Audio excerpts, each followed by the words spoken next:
mês de novembro foi marcado pelo resultado das eleições presidenciais nos Estados Unidos, com a vitória do candidato democrata Joe Biden. O resultado das eleições animou os mercados lá fora pela perspectiva de políticas externas menos voláteis nos próximos anos. Além disso, a perspectiva de que o Senado permaneça na mão dos republicanos tende a limitar um pouco as políticas que podem vir a ser implementadas pelo presidente democrata a partir do ano que vem.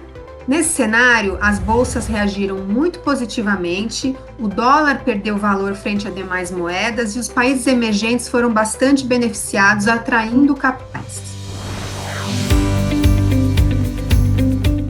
Em resposta a esse cenário global, a taxa de câmbio brasileira sofreu uma forte apreciação em novembro. Contribuiu também para isso uma percepção de que aquele risco de cauda de termos um abandono do teto no ano que vem foi embora, ou seja, muito provavelmente o governo vai seguir cumprindo o teto de gastos no ano que vem.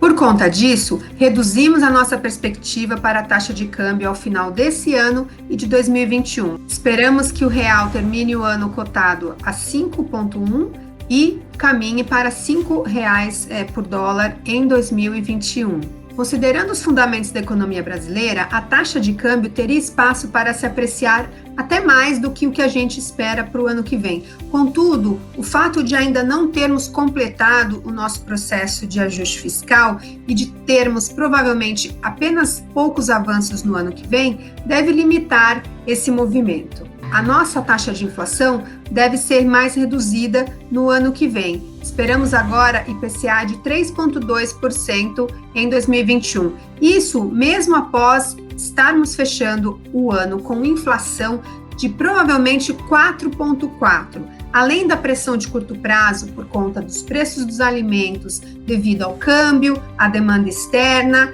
temos também uma pressão do câmbio nos industriais e, por fim, a decisão da Agência Nacional de Energia Elétrica de antecipar a volta da cobrança das bandeiras tarifárias para o mês de dezembro. De qualquer maneira, essa antecipação da ANEEL contribui, então, para descomprimir a inflação de energia do ano que vem, ajudando, então, junto com o câmbio, a inflação de 21 ficar mais reduzida em 3,2%, como mencionei.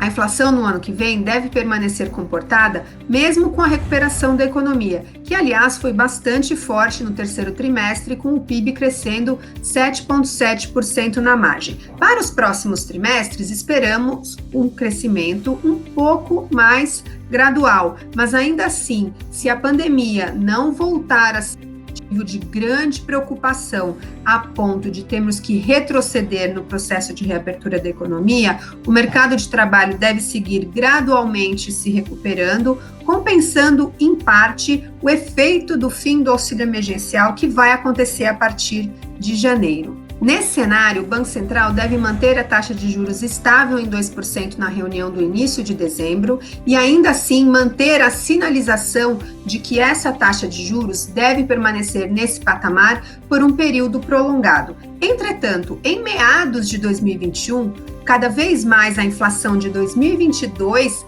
entra com um peso na decisão da autoridade monetária. E assim, esperamos que em meados do ano que vem, então, a taxa Selic comece gradualmente a ser normalizada, fechando o ano em 3%.